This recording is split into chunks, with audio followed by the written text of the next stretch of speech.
ആലപ്പുഴയിൽ ഭീതി വിതച്ച് വീണ്ടും കുറുവാ സംഘം. മണ്ണഞ്ചേരിയിൽ 2 വീടുകൾ കുത്തിത്തുറന്ന് മോഷണം നടത്തി. കുറുവാ സംഘത്തിന്റേതെന്ന് സംശയിക്കുന്ന CCTV ദൃശ്യങ്ങൾ 24 ലഭിച്ചു.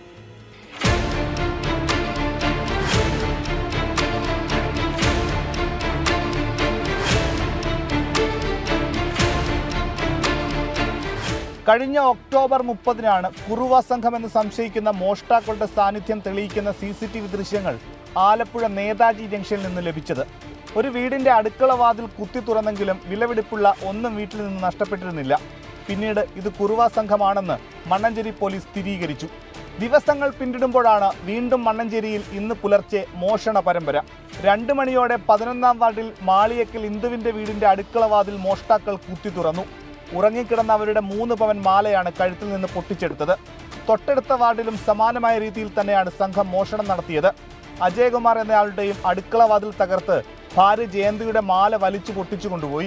പോലീസ് നടത്തിയ അന്വേഷണത്തിൽ സിനോജ് എന്നയാളുടെ വീട്ടിലും അടുക്കള വാതിൽ കുത്തി തുറക്കാൻ ശ്രമിച്ചതായി കണ്ടെത്തി. ലഭ്യമായ മോഷ്ടാക്കളുടെ CCTV ദൃശ്യങ്ങളിൽ നിന്ന് 30-ന് നേതാജിയിലെത്തിയവർ തന്നെയാണ് മണ്ണഞ്ചേരിയിലും എത്തിയതെന്ന് പോലീസ് സ്ഥിരീകരിച്ചു. കൈലിമുണ്ട് മാത്രം ധരിച്ച് കിലോമീറ്ററുകളോളം നടന്നാണ് കുറുവാ സംഘം മോഷണം നടത്തുക. നാടോടികളുടെ കൂടെയാണ് താമസം. പൊതുവഴികളിൽ ഇറങ്ങാതെ ഒരു വീട്ടിൽ നിന്ന് മറ്റൊരു വീട്ടിലേക്കാണ് സഞ്ചരിക്കുക. മണ്ണഞ്ചേരിയിലെത്തിയവർ പാലായിൽ മോഷണക്കേസിൽ പിടിയിലായി ജയിൽ മോചിതരായ 2 പേരാണെന്നാണ് പോലീസ് സംശയിക്കുന്നത്. 1 വർഷം മുൻപ് അരൂർ മുതൽ പുന്നപ്ര വരെ കുറുവാ സംഘം നടത്തിയ മോഷണത്തിൽ 19 കേസുകളാണ് ആലപ്പുഴയിൽ രജിസ്റ്റർ ചെയ്തിട്ടുള്ളത്. പക്ഷേ മോഷ്ടാക്കളെ കണ്ടെത്താൻ പോലീസിനായിരുന്നില്ല. വീട് അതിക്രമിച്ചു കയറി മോഷണം നടത്തുന്ന സംഘം ആക്രമിക്കാനും മടിയില്ലാത്തവരാണെന്നുള്ളത് വലിയ ഭീതിയാണ് മണ്ണഞ്ചേരിയിലും പരിസര പ്രദേശങ്ങളിലും ഉണ്ടാക്കുന്നത്. കുറുവാ സംഘമെന്ന് തെറ്റിദ്ധരിപ്പിച്ച് മറ്റേതെങ്കിലും മോഷണ സംഘമാണോ ഇതിന് പിന്നിലെന്നും പോലീസ് അന്വേഷിക്കുന്നുണ്ട്.